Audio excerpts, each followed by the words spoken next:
அவங்க சொன்ன வார்த்தைகள் எல்லாத்துக்கும் என்ன ரீதியா பதில் கொடுக்கறாங்க திருமதி சோமேஸ்வரி கோபிங்கிறத நம்ம பார்க்கலாம். அனைவருக்கும் முதற்கண் வணக்கம். எல்லாருக்குமே ஹாப்பி விமர்ஸ் டே. மேம் என்ன அடிக்கடி ஒரு வார்த்தையை சொல்லி கூப்பிடுவாங்க, பெரியார் பேத்தி பெரியார் பேத்தின்னு.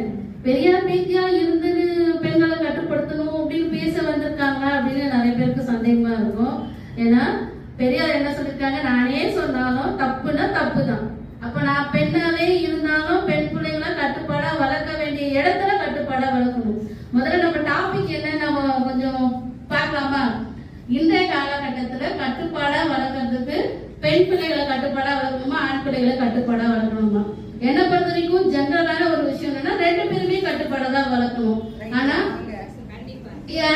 யார் ரொம்ப கட்டுப்பாடா வளர்க்கணும்னு ஒரு கேள்வி கேட்பாங்க. இப்ப அங்க ஆப்போசிட்ல இருந்தவங்க எல்லாருமே என்ன சொன்னாங்கன்னா, அதாவது பெண்களுக்கு இந்த மாதிரி கொடுமைகள் நடக்குது, அந்த மாதிரி விஷயங்கள் நடக்குது, பாதுகாப்பு இல்லை. அப்ப ஆண் பிள்ளைகளுக்கு சொல்லி கொடுத்தோம்னா பெண் பிள்ளைகள் சுதந்திரமா நல்லா இருப்பாங்க, சமூகத்துல நல்லா இருக்கும்னு சொல்லுவாங்க.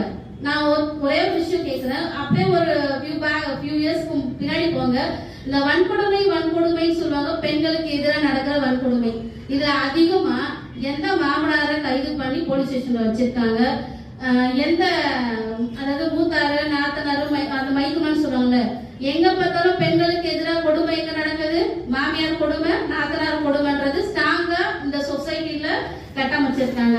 அதாவது நெருப்பு இல்லாம புகையாதுன்னு சொல்லுவாங்க, அது இருக்கிறதால நடக்குது. சோ ஓகேவா, ஆண்களும் பெண்களை அடக்குமுறைக்கு ஆளாக்குறாங்க, அதுல எந்த ஒரு மாற்று கருத்துமே இல்லை. ஆனா நம்மளோட அதாவது ஒரு விமனா இருந்து ஒரு பெண்ணா இருந்து பெண்ணோட வலியவே புரிஞ்சுக்கிறதுக்கு இவங்க மாட்டாங்களாம். ஆனா ஆப்போசிட் ஜெண்டர் வந்து அவங்களோட வலியையும் அவங்களோட ஃபீலிங்ஸையும் புரிஞ்சுட்டு அவங்க அடக்கொடுக்கமா இருக்கணுமா? இதெல்லாம் என்னங்க லாஜிக்கு? உங்களுக்கே கொஞ்சம் ஓவரா இல்ல? சோ நான் என்ன சொல்ல வரேன்னா, ஆண் பிள்ளையா இருந்தாலும் சரி பெண் பிள்ளையா இருந்தாலும் சரி, அது வளர்க்கிற பொறுப்பு பெரும்பாலானது பெண்கள் கையில தான் இருக்கு. சோ உங்களுக்கு சொசைட்டில உங்களுக்கு பெண்களுக்கு எதிராக அநீதி நடக்குதுன்னு நீங்க நினைக்கிறீங்களா? அப்போ ஆண் பிள்ளைங்களை ஒழுங்கா வளங்க.